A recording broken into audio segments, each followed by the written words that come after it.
충북 영동에 노인들이 주를 이루는 이 농촌 마을에 하루는 집집마다 이 전단지가 붙었습니다. 도시에야 전단지가 붙는 일이 흔하지만 외진 시골 마을에는 이 전단지가 붙는 일들이 흔하지 않기 때문에 이 전단지가 붙자마자 사람들은 무슨 광고인가 관심 있게 그 전단지를 읽어봅니다. 그런데 상품 광고는 아니고 나이 드신 분들도 읽기 편하게 큰 글씨로 이런 글이 적혀 있었습니다. 이런 일이 있다면 바로 저에게 전화 주세요. 첫 번째, 보일러가 고장나면. 둘째, 텔레비전이 안 나오면. 세 번째, 냉장고나 가전제품이 고장나면. 네 번째, 핸드폰이나 집 전화가 안 되면. 다섯 번째, 집에 힘쓸 일이 있을 때면. 여섯 번째, 농사일이 바쁠 때면. 일곱 번째, 마음이 슬프거나 힘들 때면. 여덟 번째, 몸이 아프면. 아홉 번째, 병원에 갈 일이 생길 때가 되면. 열 번째가 압권입니다. 경로당에서 고속도 칠 때 짝이 안 맞는다면. 이럴 때 자기에게 연락을 주시면 자기가 가서 도와주겠다는 겁니다. 이런 희한한 전단지를 본 사람들이 과연 누가 이 전단지를 썼을까 알아봤더니 얼마 전에 교인 4명이 전부인 동네 교회에 부임해 왔다고 떡을 돌렸던 그 교회 담임 목사가 쓴 전단지였습니다. 이 목사님은 마을 사람들에게 그렇게 인사를 했고 동네 사람들을 돕는 일에 힘을 썼고 정작 교회에 나오라는 이야기는 한마디도 안 했습니다. 그런데 2년이 지나자 사람들이 알아서 교회를 찾아오기 시작하더랍니다. 지금은 그 농촌교회 주일학교도 생겼고 이제는 약 50여 명의 성도들이 모여서 예배를 드립니다. 그런데 놀라운 것은 생각이 다르고 심지어 종교가 달라도 그 마을의 어느 누구도 그 교회와 그 목사님이 싫다라고 말하는 사람이 단 한 명도 없다라는 것입니다. 우리 주님이 마태복음 5장에서 너희는 세상의 빛과 소금이라고 하셨는데 그 교회가 바로 그 목사님이 바로 그 동네의 소금과 빛이었던 것입니다. 오늘 이 여전도에 헌신 예배를 드리는데 우리 정말 여전도의 회원이야말로 우리 교회의 빛과 소금입니다. 물론 남전도회나 다른 여러 부서들도 마찬가지지만 우리 교회 여전도의 회원들은 교회에서 가장 힘들고 어려운 식사나 또 청소 그리고 접대 같은 일들을 도맡아 합니다. 사실 한국 교회가 이렇게 성장한 이 밑바탕에는 여성 성도들의 헌신이 있었기 때문입니다. 오래된 이야기지만 해방 전에는 이 전도부인이라는 게 있었습니다. 그래서 이 농한기 때 겨울철 한 달 동안 이 교회 다닌 여성 성도들이 여성들이 필요한 바늘이나 실 이런 것을 들고 시골 구석구석을 다니면서 이제 바느질을 해야 되고 그런 일들이 필요한 곳에 도와주며 이 전도했던 이 전도부인이라는, 지금 들어보면 약간 좀 말이 이상하지만 그 당시 여성들로 이루어진 이 전도부인이 있었습니다. 지금 코로나19라는 이 질병 앞에서 지금 교회 전도하는 게 쉽지 않지만 그래도 교회마다 전도특공대, 십자군 전도단 이런 마치 군대와 같은 그런 조직들이 있는데 구성원은 대부분 군인이 아닌 여성들로 구성이 됩니다. 평상시에는 전도하고 또 교회 안살림을 맡아서 해주시기 때문에 여성 성도들이 또 여전도의 회원들이 우리 교회 부흥의 주역이고 한국교회 부흥의 주역이다, 이 말은 틀리지 않습니다. 그래서 저는 여러분 여전도에게 많은 감사를 드립니다. 그래서 교회 안에서 일들이 있고 어떤 일들을 진행해 나갈 때 여전도회들이 함께 또 협력해 주심에 늘 감사를 드립니다. 그런데 언제부턴가 교회의 부흥의 주역이 되고 또 한국교회의 부흥의 주역이 돼야 할 이 여전도의 성도들이 교회에 대한 관심이 떨어지고 동참하는 비율들이 점점 줄어들고 있습니다. 즉 회원은 많은데 실제적으로 헌신 예배를 드린다거나 아니면 어떤 행사를 할 때 함께하는 성도들이 옛날보다 많이 줄어들었다라는 것입니다. 전에는 한 번 일을 하자, 한 번 하자 그러면 정말 온 성도들이 모여서 함께 하는데 요즘은 참 바쁜 일도 많고 개인 사정들도 많아서 그렇게 많이 모이지 못하는 게 지금 요즘의 현실입니다. 그래서 이때부터 한국교회 성장이 점점 멈춘 것이 아닌가 이런 생각이 듭니다. 그러니 이제 한국교회의 부흥과 한국교회의 성장 그리고 대강교회가 다시 한번 성장하고 다시 한번 새로운 발걸음을 할 수 있는 길은 여전도회뿐만 아니라 우리 대강의 모든 기관들 그리고 모든 성도들이 정말 함께 일어남을 통하여 이런 일들이 가능합니다. 여전도회가 우리 교회의 불과 불꽃이 될 때 이게 가능한 것입니다. 특별히 오늘 헌신예배를 드리는 우리 이 여전도회가 오늘 말씀의 제목과 같이 불과 불꽃이 될 수 있는 우리 성도들이 꼭 되기를 바랍니다. 그럼 불과 불꽃이 된다는 것은 무슨 의미일까요? 오늘 본문 오바다서를 보면 에돔이라는 민족이 나옵니다. 이 에돔은 야곱의 형이자 이삭의 아들인 에서의 별명입니다. 그러니 당연히 에돔 족속은 에서의 후손들이죠. 그러면 이스라엘과 형제지간이 되는 그런 민족입니다. 그런데 민수기 20장을 보면 이스라엘이 출애굽할 당시에 이 에돔 지역을 지나가게 해달라고 에돔 족속에게 요청을 합니다. 그러면 같은 형제고 뿌리를 따져 올라가다 보면 형제니까 그냥 지나가라고 하면 좋았을 텐데 그 길을 막아섭니다. 못 가게 했죠. 그래서 이스라엘이 그 지역을 멀리 돌아가게 됩니다. 이 에돔 땅을 다윗이 정복을 하게 되죠. 그런데 이 에돔은 계속해서 반란을 일으킵니다. 심지어 유다 예루살렘이 멸망할 당시에는 이 에돔 족속이 바벨론 편에 서서 유대의 성읍들을 공격하고 점령하기까지 했습니다. 같은 형제인데 같이 핏줄을 나눈 족속인데 정말 자신들을 죽이고 자신들의 성을 막 빼앗는 겁니다. 그래서 이사야, 에레미야, 에스겔, 요엘, 아모스 선지자 등은 에돔을 책망합니다. 그리고 오바다 선지자는 이제 이 에돔의 멸망을 예언을 하게 되죠. 그 이유를 오바다 1장 10절은 이렇게 말합니다. 내가 내 형제 야곱에게 행한 포악으로 말미암아 부끄러움을 당하고 영원히 멸절되리라. 에서는 이삭의 맏아들입니다. 첫째 아들이죠. 믿음과 축복의 계승자였습니다. 그런데 에서는 믿음과 축복의 계승자의 그 자리를 하찮게 생각을 했죠. 이것은 에서의 말에서 나타나는데 창세기 25장을 보면 사냥하고 돌아온 에서가 몹시 시장합니다. 그런데 마치 야곱이 붉은 죽을 쓰고 있죠. 우리나라로 하면 팥죽 같은 겁니다. 이 팥죽을 쓰고 있는 것입니다. 시장한 에서가 보니 이게 얼마나 맛있게 보였는지 동생에게 그 죽을 좀 달라 합니다. 그러자 동생이 그냥 줘도 되는데 이게 기회다라고 생각을 하고 죽을 줄 테니까 장자의 명분, 그 장자권을 자기에게 팔라는 겁니다. 이게 뭐 판다고 해서 팔리는 게 아니죠. 이게 판다고 해서 형이 동생이 되고 동생이 형이 되는 건 아닙니다. 그런데 동생은 그걸 자기에게 팔라 하죠. 이때 에서의 대답이 기가 막힙니다. 32절 3절을 보면 에서가 이르되 내가 죽게 되었으니 이 장자의 명분이 내게 무엇이 유익하리요?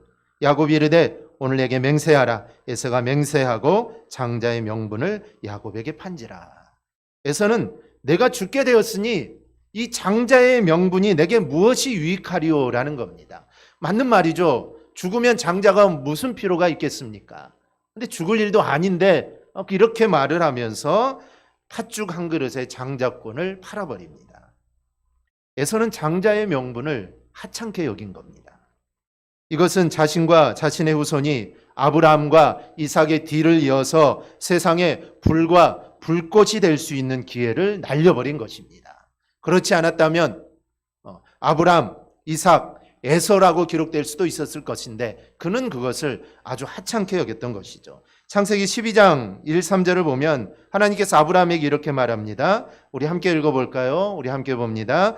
너는 너의 고향과 친척과 아버지의 집을 떠나 내가 내게 보여줄 땅으로 가라. 내가 너로 큰 민족을 이루고 내게 복을 주어 내 이름을 창대하게 하리니 너는 복이 될지라. 너를 축복하는 자에게는 내가 복을 내리고 너를 저주하는 자에게는 내가 저주하리니 땅의 모든 족속이 너로 말미암아 복을 얻을 것이라 하신지라. 아멘. 그리고 이 복은 아브라함의 아들 이삭에게 이어집니다. 그리고 이삭에게 임한 이 복은 이제 이삭의 아들에게 이어질 차례죠. 그럼 이 복을 받을 사람이 누구입니까? 당연히 장자인 에서입니다. 물론 하나님께서 큰 자가 작은 자를 섬길 것이다 라고 말씀하셨지만 문제는 에서가 하나님의 복과 믿음에 대해 전혀 관심이 없었다는 겁니다. 그러니 죽 한 그릇에 그 명분을 팔아버린 것입니다. 그와 동시에 에서와 그 후손은 믿음과 축복의 계승자인 세상의 불과 불꽃이 될 수 있는 기회를 날려버리게 됩니다. 이런 내용이 오바댜서에 나타납니다. 18절입니다.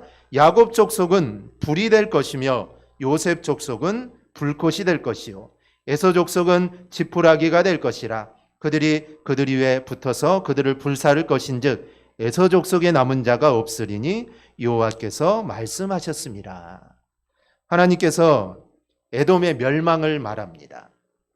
그런데 반대로 이스라엘 족속은 그들이 비록 죄를 지어 포로로 끌려가겠지만 다시 회복되어 믿음과 축복의 계승자, 즉 세상의 불과 불꽃이 될 거다라고 하십니다. 그러나 에서는 어떻게 됩니까? 18절 중간부터 보면 에서 족속은 지푸라기가 될 것이라. 그들이 위에 붙어서 그들을 불사를 것인즉 에서 족속은 남은 자가 없으리니.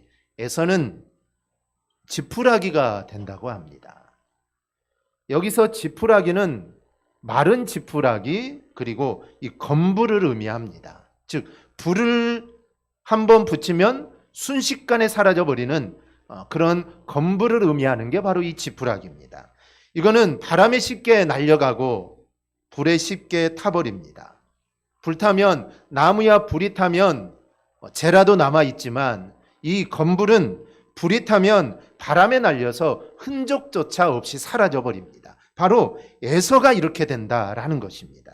이 표현은 그들이 완전하게 멸망할 거라는 의미합니다. 완전하게 파멸의 자리에 내던져지게 될 것이다 라는 하나님의 말씀입니다. 그런데 야곱 요셉 족속은 불과 불꽃이 되고 믿음과 축복의 계승자가 된다는 뜻입니다. 오늘 헌신 예배를 드리는 우리 여전도의 회원들과 우리 모든 성도들이 정말 가정과 교회와 사회에서 믿음과 축복의 계승자, 즉 불과 불꽃이 될 수 있기를 축복합니다. 그럼 어떻게 불과 불꽃이 될 수 있을까요?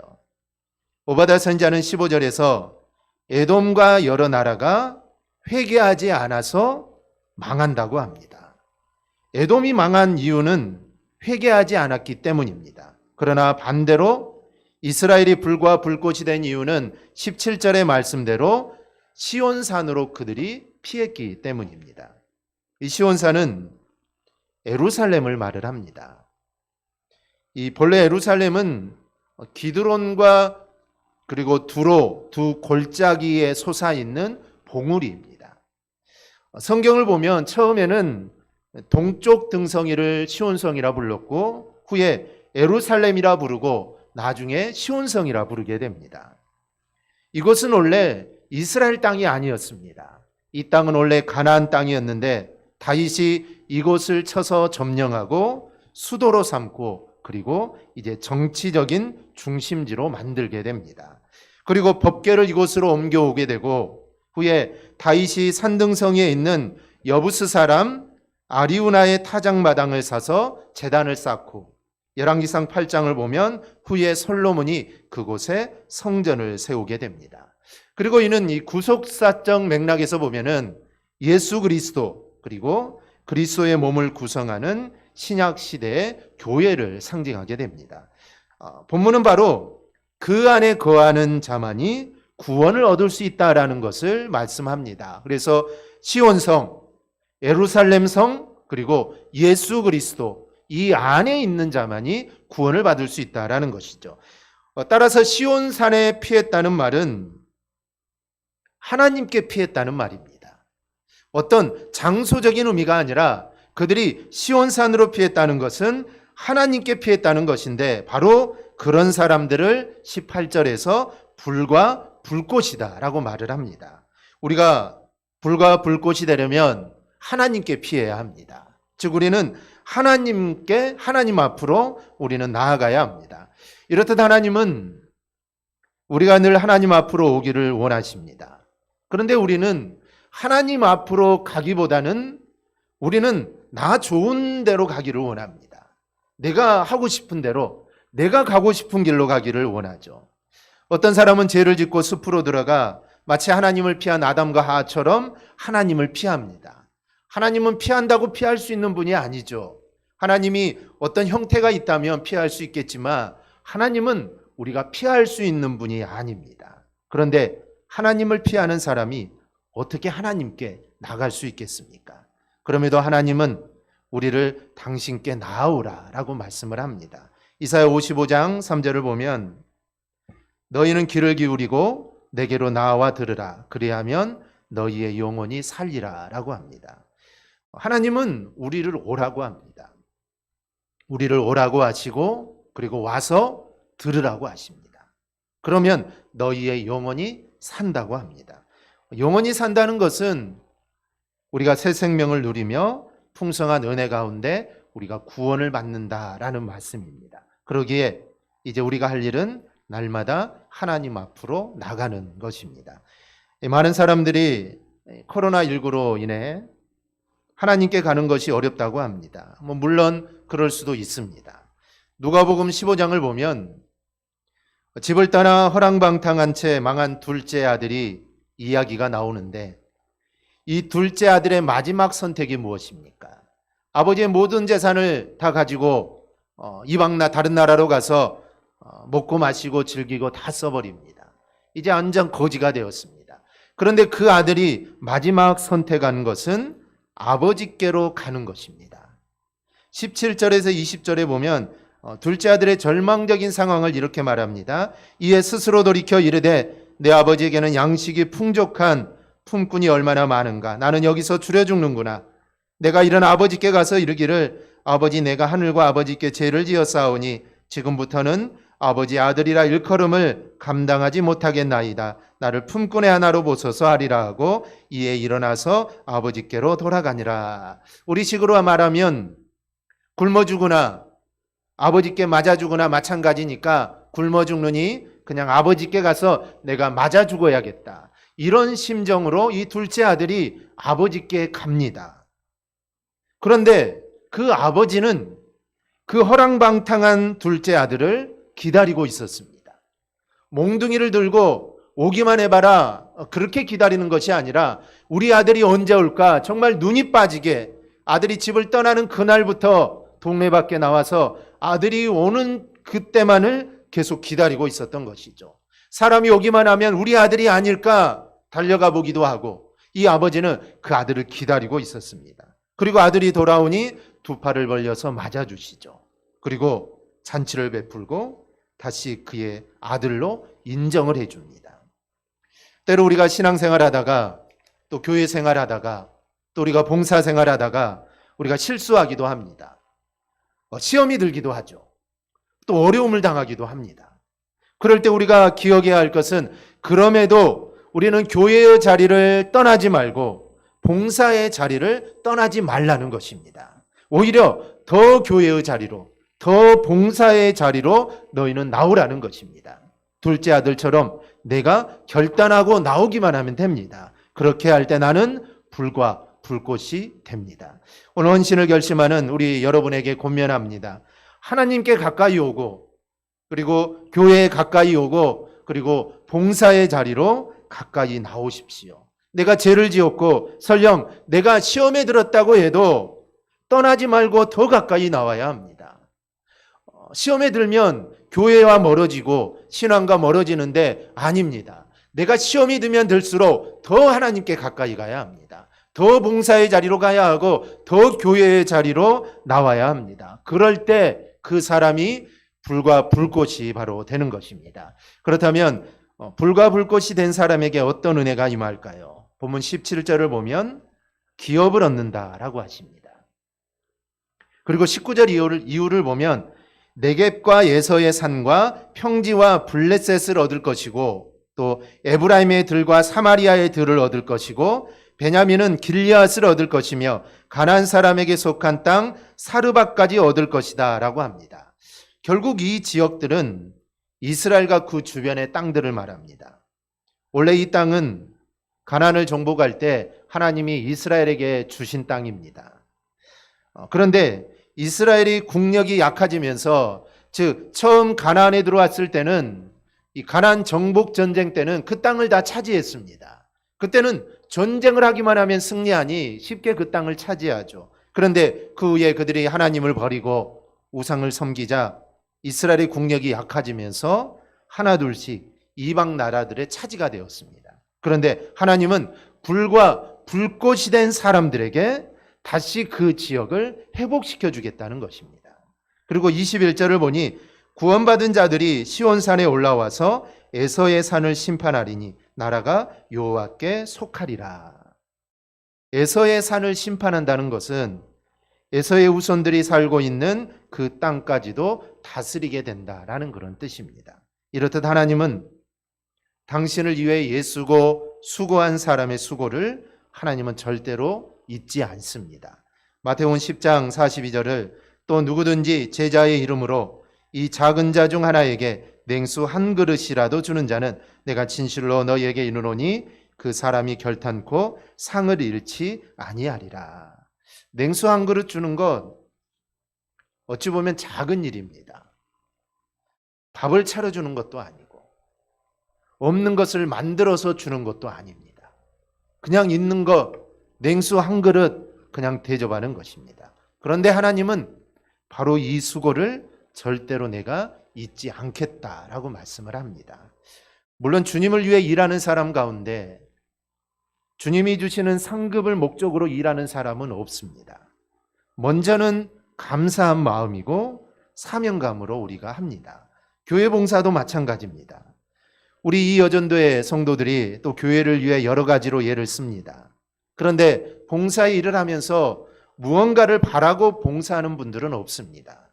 감사로 하고 내가 마땅히 해야 되고 내 사명이기에 우리가 감당하는 것입니다. 그러나 우리는 그런 마음으로 해도 정말 하나님의 은혜에 감사해서 정말 나를 구원해 주심에 감사해서 나는 그렇게 해도 하나님은 그 수고를 잊지 않는다는 것입니다. 애쓰고 수고한 것에 좋은 것으로 그리고 귀하고 아름다운 것으로 우리의 삶에 하나님은 반드시 채워주십니다. 이 크리스천 포스트에 이 데이비드 루지카가 포스팅한 당신이 요수아에 대해서 반드시 알아야 할 사실이라는 이 글이 있습니다. 이 글을 보면 첫째는 요수아는 이집트 노예 출신이라는 점입니다. 요수아는 다른 이스라엘 백성들과 동일하게 이집트에서 태어나 그는 노예 생활을 한 사람입니다. 둘째는 요수아는 출애굽의 현장에 있었다. 모세의 후계자로 우리는 요수아를 생각하지만 요수아는 애굽의 재앙부터 홍해의 기적 그리고 수많은 전투까지 이스라엘 백성들과 함께 했고 그 모든 일들을 눈으로 목격했던 사람이 요수아입니다. 세 번째, 요수아도 40년 동안 광야를 돌았다라는 겁니다. 하나님께 불순종한 죄로 이스라엘 백성들은 40년 동안 광야를 돌았습니다. 하지만 요수아와 갈렙은 달랐죠. 10명의 정탐꾼과 모든 이스라엘 사람들은 하나님을 원망하고 애굽으로 돌아가자고 했습니다. 그런데 요수아와 갈렙은 하나님의 말씀을 믿었죠. 그러면 요수아와 갈렙은 이거는 열애를 시켜야 합니다. 군대에 가도 보면은 군대에서 이 잘하는 사람들은 열애를 시켜줍니다. 그래서 다른 사람들은 열심히 운동장을 돌아도 옆에 그늘에 가서 앉아있는 이 사람들이 군인들이 있습니다. 요수아와 갈렙은 열애를 시켜줘야 합니다. 왜냐하면 하나님의 말씀을 믿었기 때문이고 하나님 말씀에 순종했기 때문이죠. 그럼에도 불구하고 요수아는 40년 동안 광야를 돌았다라는 것입니다. 넷째로 여호수아는 어린 시절부터 모세를 돕는 오른손 역할을 했다는 겁니다. 여호수아는 갑자기 후계자로 발탁된 게 아닙니다. 어느 날 갑자기 너 후계자 해라 이게 아니었습니다. 그는 어린 시절부터 모세를 도왔고 또 하나님을 체험하면서 이스라엘 백성을 이끌 지도자로 그는 성장을 하게 된 겁니다. 다섯 번째로 여호수아는 이스라엘 백성들을 약속한 땅으로 인도했다는 점입니다. 아브라함이 약속받은 땅으로 인도한 사람은 모세가 아니죠. 모세는 약속의 땅 그 전까지 인도했고 이스라엘 백성을 가나안으로 인도한 사람은 바로 여호수아였습니다.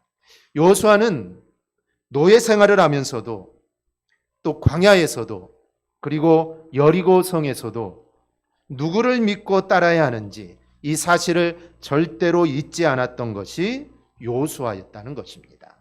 하나님을 믿었는데 40년 광야를 헤맸습니다. 그러면 그 40년 광야 생활 동안 그의 믿음이 좀 작아질 수도 있고 그 믿음이 시들해질 수도 있는데 여호수아는 그러지 않았다는 것입니다. 여호수아는 누구를 믿어야 하는지 그리고 누구를 따라야 하는지 그 사실을 절대로 잊지 않았다라는 것입니다. 이게 바로 여호수아와 이스라엘 백성의 이 차이입니다.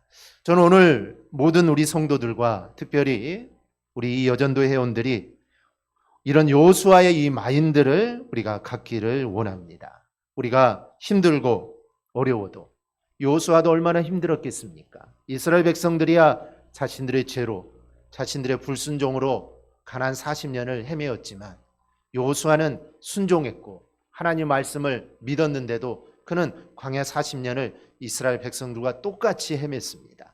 얼마나 힘들었겠습니까? 그러나 우리가 정말 힘들고 어려워도 우리는 그런 삶을 그렇게 살아 대강교회의 불이 되고 정말 교회의 불꽃이 되기를 바랍니다. 믿음과 축복의 계승자가 되기를 소망합니다. 그렇게 우리가 살아서 정말 대강교회가 이제 37년의 역사를 이제 올해 우리가 지나오고 있습니다.